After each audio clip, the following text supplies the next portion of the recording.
5 brilliant exchange sacrifices of Tigran Petrosian. In this video, we're going to look at his most brilliant cases of where he used the exchange sacrifice to gain a good initiative or to stop his opponent from doing something especially nasty to him. You may have heard the phrase, the Tigran Petrosian exchange sacrifice. Now you're going to master it. Well, hopefully. Can you spot the moves? Will you be able to? Check them out very shortly, and remember to like and subscribe to the video. On to example number 1. In this first example, Petrosian is with the black pieces, as he is in many of these examples. He's playing against the very strong Samuel RESHEVSKY. And after the move rook on f to e1, he's clearly in a lot of trouble here. The problem is white is threatening just to come through the center with like bishop f3 and e6. And when the situation starts to get desperate, you need to look at desperate ways to take the pressure away. What brilliant idea did he now go for? Well, he now went for rook to e6. I'm sure many lower level players would not have even considered such an idea. But the idea is to get a blockade on the light squares in the center of the board. By blockading these squares, he will neutralize white's initiative and gain some pressure himself. Now, had he played something like b4 here, then white could even have played e6. And we'll just take a look at how things could have gone wrong. After the pawn takes e6, d5, we have a capture here. And then after something like this, queen c7 winning a piece. So rook e6 is a very drastic way to stop that from happening. Samuel tried a4, and now the next brilliant move, which is part of the process, knight to e7. And all of a sudden, Petrosian gets this blockade in the middle of the board on these two squares, neutralizing those pawns, and his bishop remains very strong. White's now captured on e6, and after queen f1, the knight came into d5.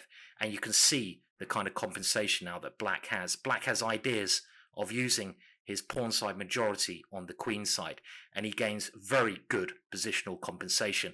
As in the case with most of these examples, the game ended in a draw. This next exchange sacrifice was Petrosian with the black pieces against TROIANESCU. And it's a very common idea. First of all, a5 was played to try and do a minority attack with b4.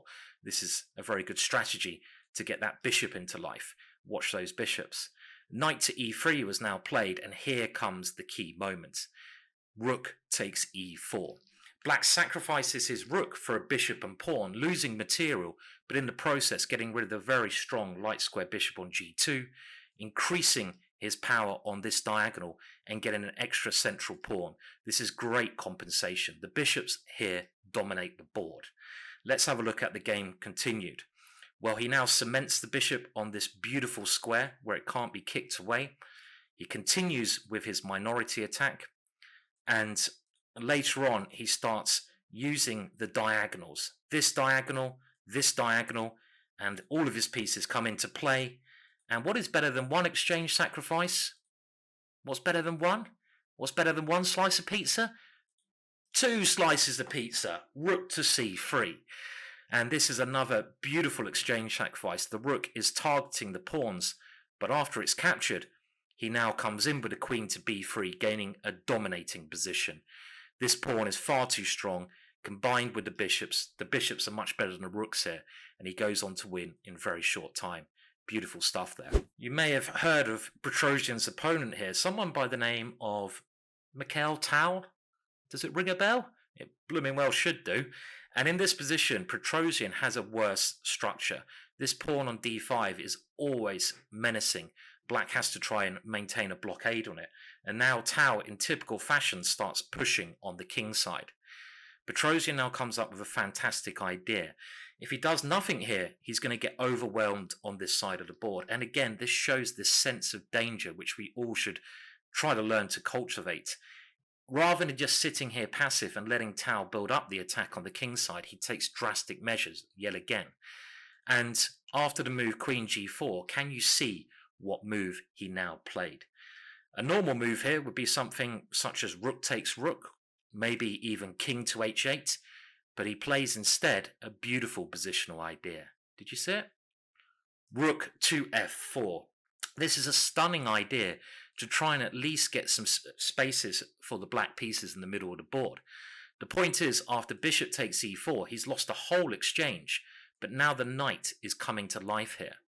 And it does come to life after knight to e5, and he gains this blockade in the middle, this grip on the dark squares, and he really takes the sting out of Tao's attack.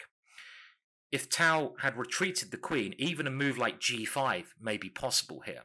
Instead, Tao captured on f4, but now after knight takes c4, this knight jumps to life. Tao being Tao plays a very good move, e5, giving back the pawn to gain the e4 square for his knight. And after knight to e4, we have a very unbalanced position where all of a sudden Petrosian has one pawn for the exchange, but he has this blockade in the middle and he has counterplay. That's the main thing. These sacrifices he does, he realizes the position is going bad and he does them to gain counterplay. And again, it's that sense of danger which Petrosian really had maybe the best in the world of, that sense of doing something drastic when things are going wrong. Well, we're going to see the build up to this next exchange sacrifice against RESHEVSKY. And here, black played knight to e5. And now I wanted to pick up on this maneuver, rook to a3. A very peculiar move, but just watch that rook. Black played b6, queen c2. And now here we can see black play an idea which he must have got from the World Championship match only a couple of years beforehand, where Fischer defeated Spassky with a knight to h5 idea. This was a very unique idea that Fischer played, but obviously Petrosian was aware of this game as well. The point being, after the capture here, black is going to try to use the h-pawn and some light square pressure. Petrosian now played knight to d1, realizing the positional considerations here. The f5 square is now weak. He wants to try to get a knight into that position. And after bishop a6, can you see what he played? A very beautiful idea. Most people, I'm sure, would move the rook here, but no, he plays rook to h3. Kind of like a beginner's maneuver, but that rook is a deadly attacking piece. If he had gone rook to e1, then f5 would have gained very active play on the e file here for black. After rook to h3 and the capture on f1, we can see that the f5 square is now vacant for the knights to come into. And even though he's an exchange down, the black king is really lacking in protection. Let's have a look at a couple of moves. The knight did indeed dive into the mix, and after the other knight comes in, you can see that he just needs to get his queen in the attack, and he now does this with queen d2 and knight g4. Everything is building around the black king, and it only lasted a matter of another 8 moves. A positional sacrifice in that case to gain the initiative, gain the light squares, but most importantly, to gain an important outpost around the enemy's king. In this last example, Petrosian is black against Bruno Parma. Bruno Parma plays g3. Now, a lot of people here would just retreat this rook, keeping good pressure in the center of the board. But Petrosian, as well as using the exchange sacrifice to defend, also used it to open up the position in the center and to gain the initiative when he could.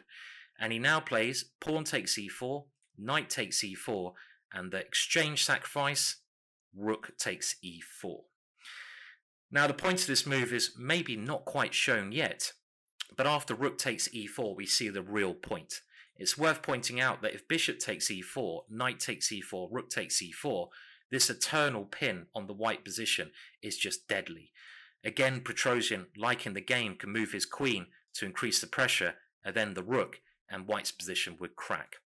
The real point, though, is shown here, where black does not take the exchange back, but actually realizes that the pressure is greater than releasing the trigger. This is a key idea at top level. Top players will often, when they have the pressure on their opponent, not grab material, but keep that grip. Strangle them a little bit more. Get that life force out of them. It's a cruel game, chess. And he does this by looking at his worst placed pieces, his queen and his rook, and getting them into the game. First, the queen comes out. In order to do this kind of idea, you have to realize that your opponent has no active play. What can white do here? Try to find an idea. He has no good plan. Black continues to improve his pieces, and now he plays a Petrosian-like move. I love this move, h6. This is the kind of move which is basically saying, you can't do anything. I'm in control. I'm going to take my time. I have all the time in the world. King g2, he maneuvers around a little bit and he figures out ways to improve even more pieces. This bishop comes in the game, and eventually white sort of runs out of moves even, and with the move g6, black breaks it open. He never gets to take this rook here, but he wins with the aid of f5, and white resigned. Beautiful play there by Petrosian. Thank you for watching all of these videos. Remember to like and subscribe. Do comment below on your favorite exchange sacrifice there. This is where the Tigran Petrosian exchange sacrifice phrase comes from these games.